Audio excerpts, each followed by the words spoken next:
танците са голяма част от българския сватбен ритуал. Целият сватбен обряд бива съпътстван от песни. Текстът им се явява своеобразен сценарий, водеща линия на сватбеното действие. Обикновено сватбените песни в дадено селище се пеят на една мелодия. Всяко село има свой сватбарски глас и всяка сватба има по бащима, ръководител на сватбата, който задължително знае основните песни. Припяванията често се нареждат едно след друго без прекъсване, а паузите се изпълват с импровизации, хора и шеги. Няма по-добро място от етнографския музей за възстановка на ритуала традиционна българска сватба. Танцов състав Чавдар в своите хубави носии допринесоха за автентичната атмосфера.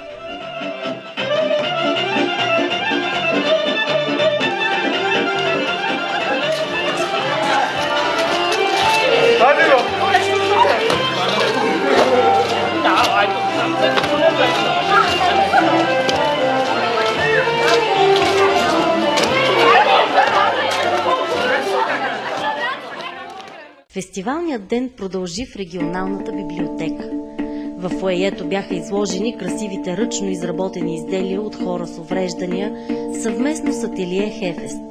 Ателието е към Фондация Център за социална рехабилитация и интеграция на лица в неравностойно социално положение Хефест. Това време смятате ли, че е важно наистина да започнем да показваме красотата на изкуството от най-малки? Смятам, че е много наложително и сега мисля, че е момента, защото не бива да го изпускаме. Кича, агресията, простащината и грубостта са постоянно сблъскват с малото поколение, с хората, които се срещаме всеки ден и си мисля, че тези деца, които се сблъскват с тези пороци, би трябвало да по някакъв начин да ги спрем, да им кажем стоп, има и други посоки, има и други измерения, има други интереси и затова в този проект Идея Арт-алея участвам с една писателка за деца, правим една детска приказка и всъщност формата е аз рисувам приказка, в които ще участват деца и родители, за да може те да се потопят в света на децата, а ние знаем, че той е най-чистия, най-непорочния, най-неподправения, той е може би пластичния и сега е момента да оформим мисленето, да го насочим мисленето на децата на новото поколение. Тук сме с художничката Елидиянова и детския писател Копо. Така може да обръщате към мен, казвате ми всички Копо, после като си кажете имената, аз си ги запиша, ще ги запомня. Днес се срещаме, защото имаме един много хубав повод. Този повод е един специален проект, в който участват малки, големи и още по-големи художници. Като истинска интерактивна игра за малките посетители на детски отдел в регионалната библиотека, протече ателието Нарисувай приказка. Художникът Константин Анастасов и поетесата Ели Деянова показаха по забавен начин как се е родила идеята за съвместното им сътрудничество върху книжката Медунко. Децата участваха активно, танцуваха, рисуваха и даваха своите идеи на двамата творци. Галерия Арт Форум посрещна приятели и гости. Голяма коледна картина нарисуваха художничката Маргарита Иванова и нейните възпитаници по звуците на класическата китара на господин Киркенеков и неговата ученичка Явора Загорска. Деца и възрастни участваха в създалата се креативна атмосфера и взаимност. Симфоничният оркестър на Пазарджик има своите традиции и публика. Вечерта те свириха отново пред пълна зала.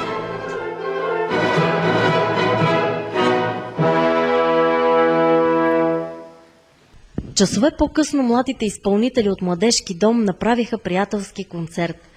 Джаза е музика с особена стойност и те доказаха как се пее и слуша джаз. Джем сешън сътвориха възпитаниците на клуб Естрада, школа Игра на гласовете, школа по китара, танцов ансамбъл Албена, брейкденс школа на No Name Crew и изпълнителите Вили Миленина, Стефан Стоилов и Лиляна Пенчева.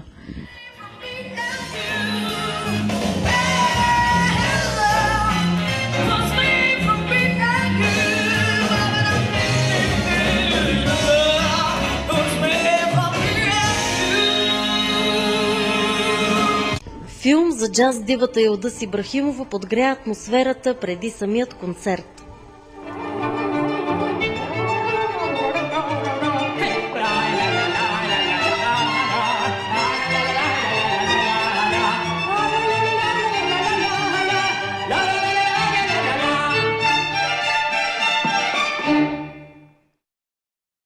Влизайки в училището на репетициите, така върнах се доста назад в годините си и казах, какво хубаво време беше тук.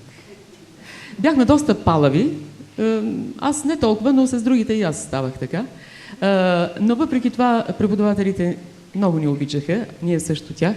И аз от тук изказвам благодарност на всички мои преподаватели, които дадаха толкова труд, за да станем музиканти, да изберем този наистина безкраен път, казвам, защото за мен музиката няма край, това е една вселена. Аз не знам, тук моята учителка, първата ми учителка по пиано и моята корепетиторка, която от музикалното беше корепетиторка, а също след това в консерваторията, Божидарка Стефанова, дали е тук, не знам. Йылдыз носи това прекрасно име, което на български преведено значи звезда. Влияние оказа моята братовчетка Маргрет Николова. Тя помогна много на Йылдыз да види сцена, да я признаят. Беха трудни години. Йылдыз дълго време носеше името Сузана Ерова.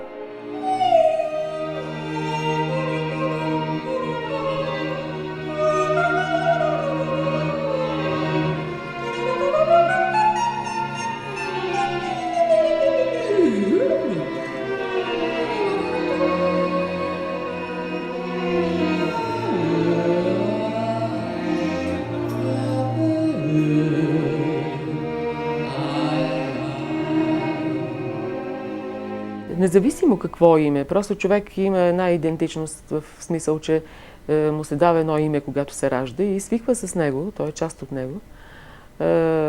И в един момент, който няма и никаква правова основа, защото нямаше такъв закон, по който може да се направи това, така един вид против закон едно действие и нарушаване на човешки права, естествено, че който и да е било, би се притеснил и би се стресирал по-точно, да.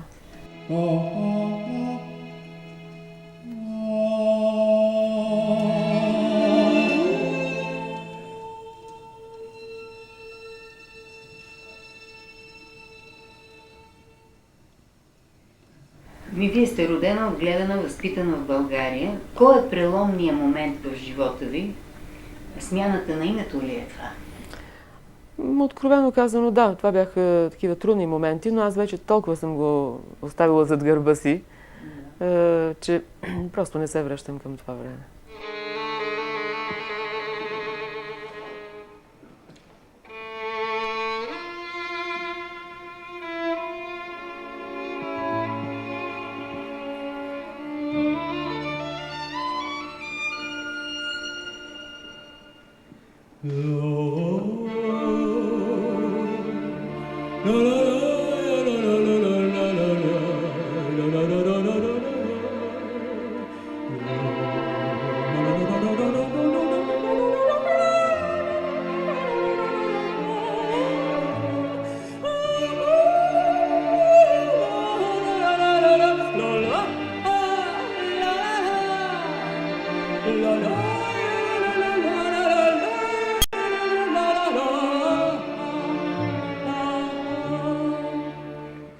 Как ви приеха в Турция? Имаше ли хора, които да се отнасят към вас като към георка и грешница? Всъщност аз съм атеист, бих казала. За мен но винаги уважавам всякаква вяра, която е всъщност тя и тази традиция и култура.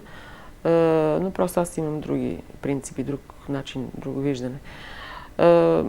Не, нямах никакъв такъв проблем. Напротив, много радушно ме приеха и още от първите концерти, които имах, така направиха много интервюта в най-големи вестници. В националната телевизия много мои концерти снима, много програми направих, и не само национални, и частни телевизии. Така че не се оплаквам.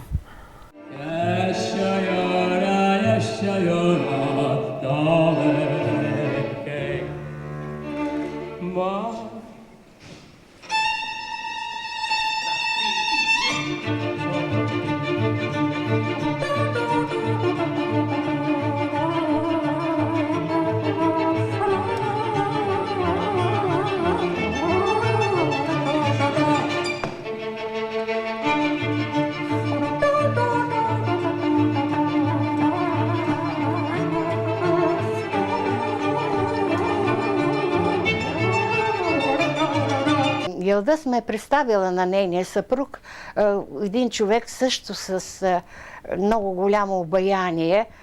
Бех много изненадана и същевременно щастлива, когато един ден получих от нея една картичка от Брюксел. Мъжът й беше отговорник за комисията на НАТО от страна на Турската република и получавам тази картичка, на която пише: "Мила Божидара, ние днеска се оженихме, сали." Може би това, което много ме е впечатлило от него, това е едно интервю, което беше дал. И в това интервю едно единствено изречение за мен е достатъчно за Али Динчер. Той каза за Йылдыз: имам привилегията да съм съпруг на Йылдыз Ибрахимова.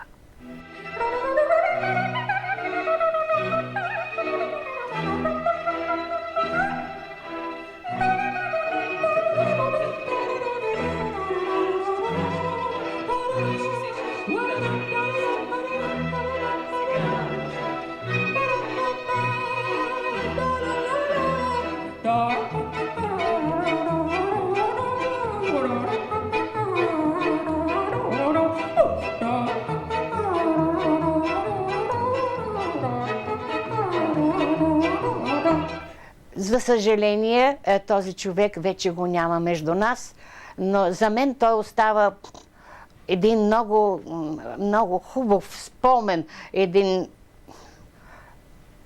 Много е трудно да говориш за човек, който го няма.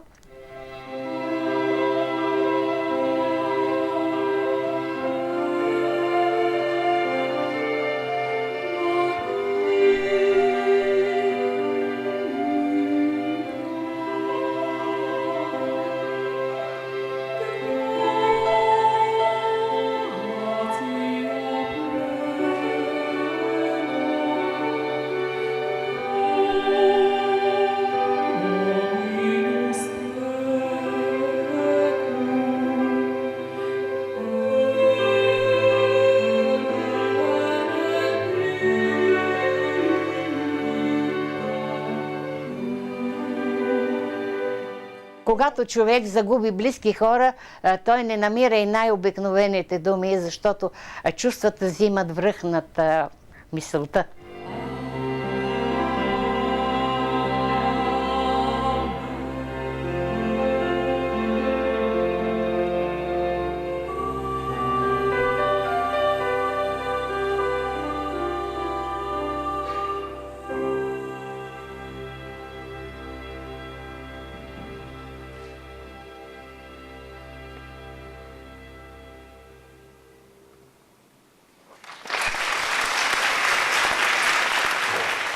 Не може един бивш преподавател и дългогодишен, както виждате, аз вече съм на възраст, напреднала, да не изпитва една голяма радост и задоволство, че тя е оценена и че е имала такова хубаво семейство, както сега тя има и 14-годишна дъщеря, която свири на контрабас и на пиано в музикалното училище в Анкара.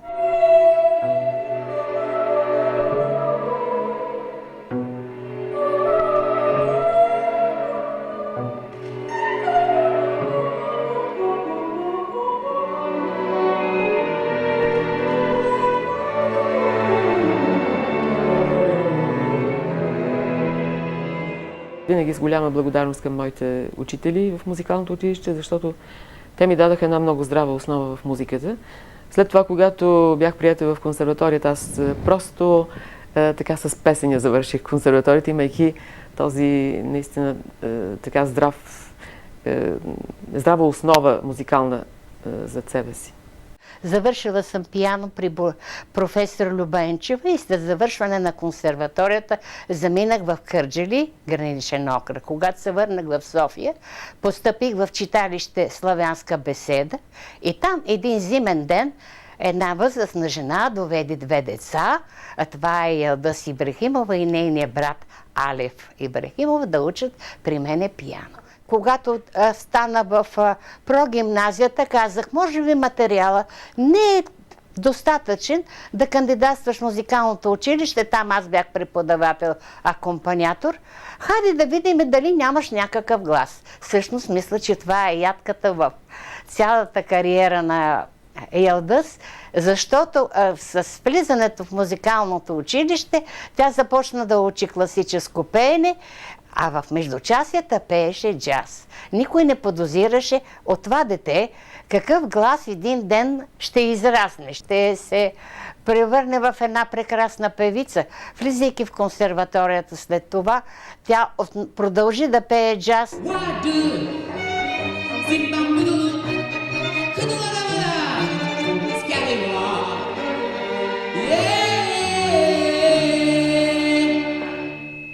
Och Jonah, he lived in the rain.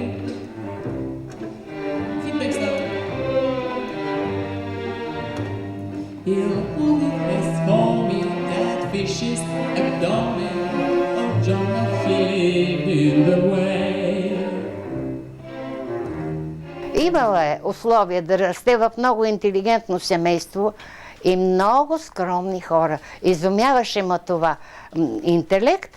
Може би това е естествено. Аз съм била млада и затова съм се изумявала. Мисля, че това са най-големите ценности, които един човек може да притежава. Голяма култура и същевременно и скромност. Какво място заема майка ви в вашия живот? Ами като всяка една майка, че е много ценно място. Че при хората с турски произход, нали, майката играе още по-голяма роля, отколкото при българите. Да, така се казва, че тя е свещена. Майката е свещена. Винаги майката е на пиедестал. А вие имате и дете, то също учи музика. Да, тя е в музикално училище, със специалност контрабас.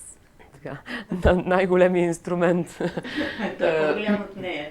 Но и тя е висока, така доста явно ще бъде и доста висока, почти вече мен ме е стигнала.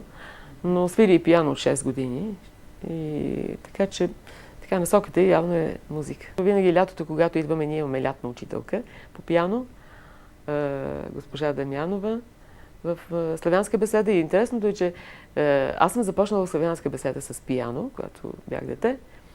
И тя взе първите си уроци, дъщеря ми взе първите си уроци по пиано, точно в тая стая, където аз започнах с пиано.